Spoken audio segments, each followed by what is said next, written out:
De hoje é importante, eu acho que alarma principalmente as mães com filhos pequenos e as pessoas que têm pacientes crônicos em casa, que é a febre.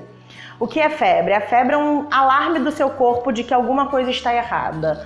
Mas não necessariamente a gente precisa ficar desesperado, porque é uma resposta do organismo que as nossas células de defesa estão funcionando contra aquele erro. O que é considerado febre? Febre é considerado uma temperatura medida na região axilar ou retal, por no mínimo 3 a 4 minutos, acima de 37,8 graus Celsius, aferida num termômetro de forma correta. Quando a gente deve se preocupar?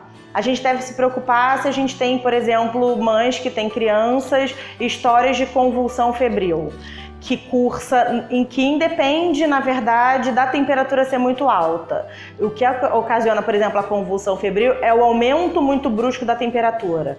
Então, se a criança tem história, comete principalmente crianças até 2 anos, se tem uma história familiar e a criança começa a cursar com febre, a gente tem que ficar um alarme ligado. Fazer logo o antitérmico, que está acostumado, e fazer esse acompanhamento. O ideal é você sempre ter um médico assistente que você possa recorrer nessas situações. Quando a gente deve pensar em investigar a febre?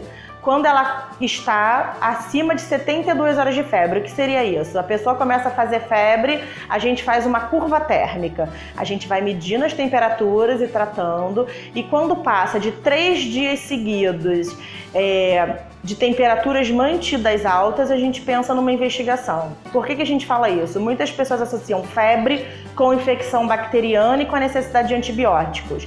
Sendo que a gente tem que lembrar que os vírus são patógenos que causam febre muito alta, mas que eles têm uma infecção autolimitada. Então a gente estaria usando, por exemplo, antibiótico de forma desnecessária.